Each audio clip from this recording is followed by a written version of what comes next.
The family had recently hired a young pastry chef named Adrien, fresh out of the prestigious Le Cordon Bleu in France. Adrien was handsome, a little shy when he spoke, and most importantly, his dessert skills were truly exceptional. That afternoon, in the sunroom, Lucien took a bite of the salted caramel millefeuille Adrien had just served. His eyes lit up instantly.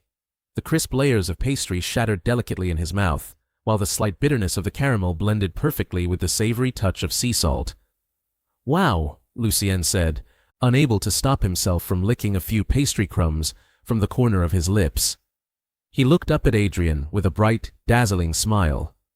"This is amazing! Adrien, you're seriously talented. It tastes way better than what the previous chef used to make." Adrien was momentarily stunned by the young master's radiant smile. His face flushed red in an instant as he stammered, "Thank you for the compliment, young master. If you like it, I can make different desserts for you every day from now on." "Sounds good. Then I'll leave tomorrow's afternoon tea to you too." Lucien was clearly in an excellent mood. Meanwhile, half a step behind Lucien, Cale stood there expressionless in a black suit. His cold gaze fixed on the blushing Adrien before shifting to the smile at the corner of Lucien's lips, a smile blooming because of someone else. Cale's jaw tightened slightly, and a dangerously dark glint flashed across his shadowy eyes. Make desserts for him every day. As if he were worthy of that. Over the next few days, Lucien noticed something strange. Cale, who normally shadowed him almost 24 hours a day like a lingering spirit, would disappear for exactly 2 hours every morning. Whenever Lucien asked where he had gone, Cale would only reply with 2 stiff words. Personal matters.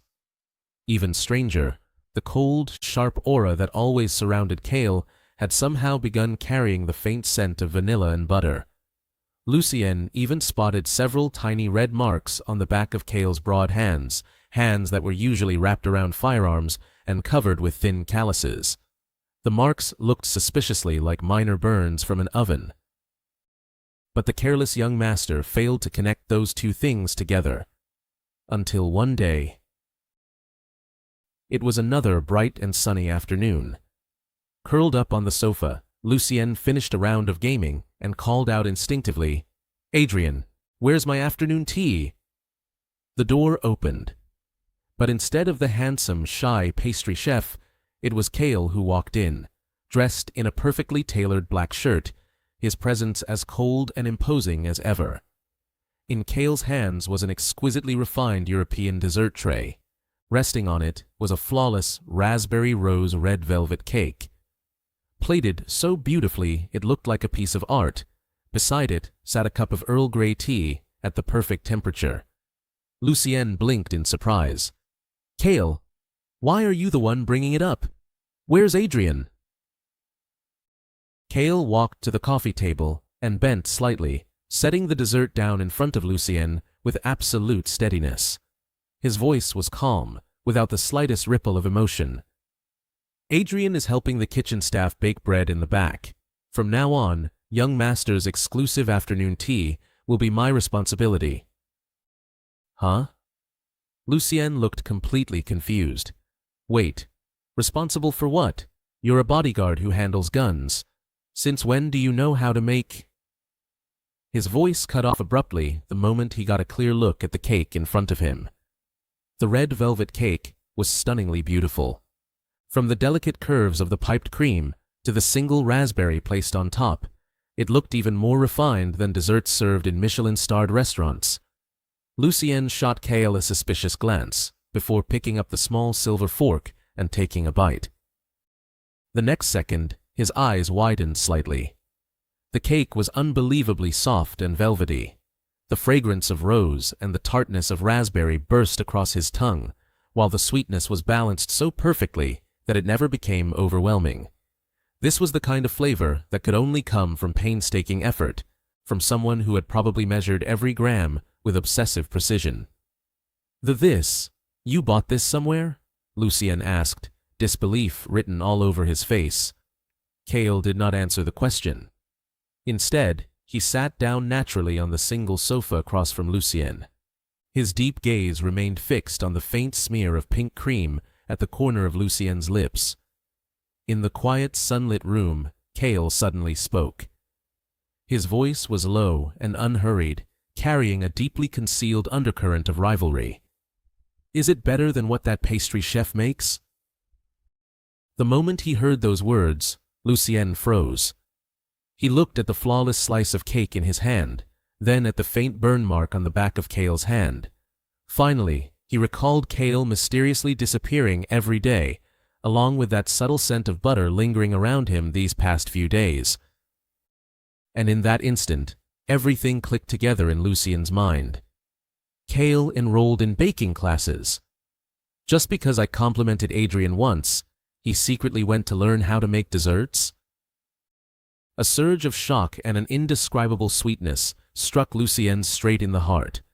His beautiful eyes curved into crescents, the smile on his lips impossible to suppress. There was even a hint of playful smugness in it, the confidence of someone utterly spoiled and adored. "Ooh!" Lucien deliberately dragged out the sound as he poked at the cake with his fork, his eyes gleaming mischievously at Kale. "What was that you asked earlier? I didn't hear it clearly. Are you seriously comparing yourself to a professional pastry chef?" Kale looked at Lucien's unbearably smug expression, and the restraint in his eyes loosened slightly. Still, he remained composed and unmoving, though his gaze deepened with stubborn determination. "Young master only needs to answer me this. Whose desserts taste better?" Lucien set down his fork and rested his chin lazily on one hand, deliberately leaning closer like a mischievous child who had uncovered an adult's secret. "Kale, your jealousy is way too obvious. Were you jealous because I smiled at Adrien?" Now that his thoughts had been exposed, Kale showed no embarrassment or irritation. Instead, he met Lucien's gaze openly and without hesitation. He even leaned in slightly, shortening the distance between them. With calm familiarity, he picked up a napkin from the table and gently wiped away the smear of pink cream at the corner of Lucien's lips. The rough pad of his thumb brushed against those soft lips, sending a tingling shiver through Lucien's entire body. "Yes." Kale's voice was impossibly low, completely unapologetic about the possessiveness hidden inside it.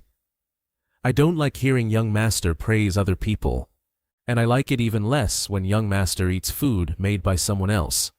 So from now on, whatever young master wants to eat, whether it's millefeuille or red velvet, I'll make it for you." He paused for a moment. Deep emotions churned within those dark eyes, intense enough to make anyone's heart tremble. "As long as it's something I can learn, young master will never need to spare anyone else another glance. Understood?" Lucien's heartbeat suddenly skipped. Faced with such direct, overpowering affection, even someone as dramatic and prideful as him could not withstand it.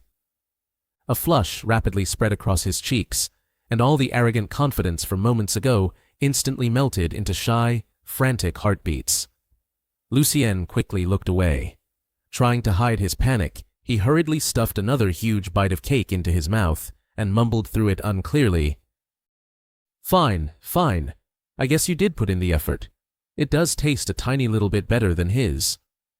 Having finally received the answer he wanted, a faint but deeply satisfied smile surfaced in Kale's eyes.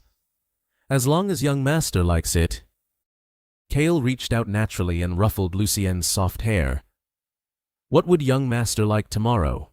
I'll prepare the ingredients tonight." Biting lightly on his fork, Lucien tilted his head up to look at him, his eyes sparkling brightly. "I want strawberry daifuku and chestnut milk that you make yourself." "All right,"